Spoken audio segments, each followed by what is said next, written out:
ကျွန်တော်ကဒီနေထိုင်တဲ့တကုံမြောင်းမြို့နယ်ဒီ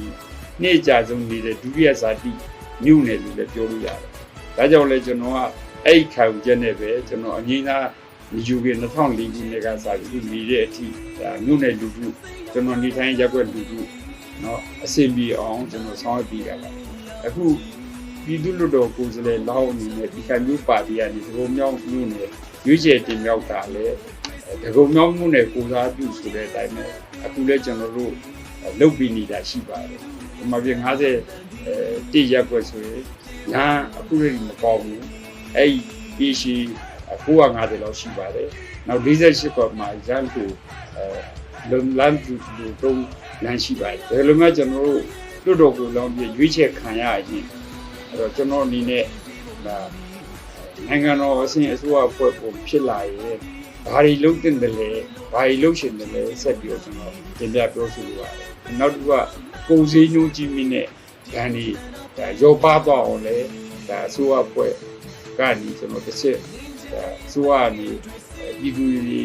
ဒါကုန်စည်နှုန်းကြီးမြင့်မှုရောပါအောင်ဆောင်ရွက်သွားမယ်အစီအစဉ်ဆက်လက်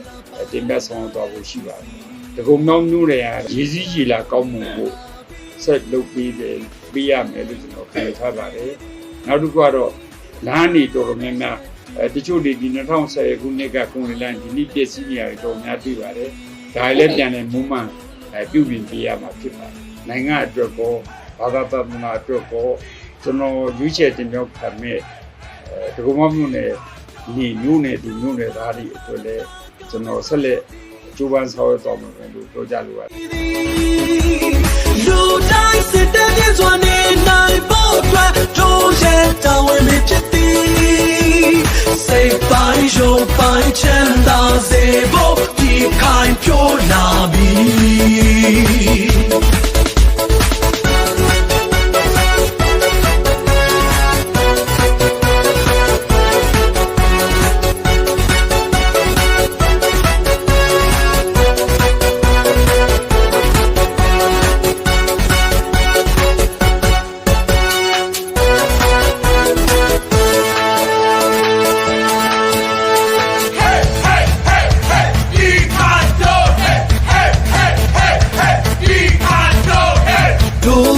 ဒီမြေတွေရင်ဟီ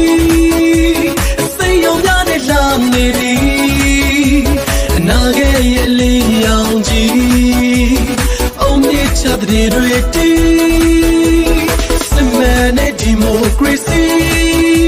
တို့ရေးဆွဲပေးတာတီပြည်သူရဲ့ဆန္ဒမှန်သည်ဒီဝါလို့လာခဲ့သည်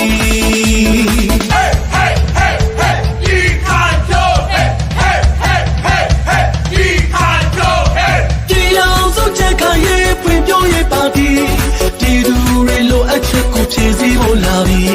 ဒီအောင်စုချက်ခံရေးဖွင့်ပြရေးပါသည်ဒီလူတွေလိုအပ်ချက်ကိုဖြည့်စည်းဖို့လာပြီ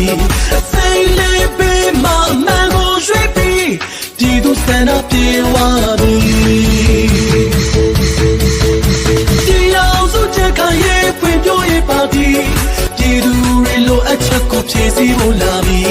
ဒီအောင်စုချက်ခံရေးဖွင့်ပြရေးပါသည်ဒီလူတွေလိုအပ်ချက်ကိုဖြည့်စည်းဖို့လာပြီ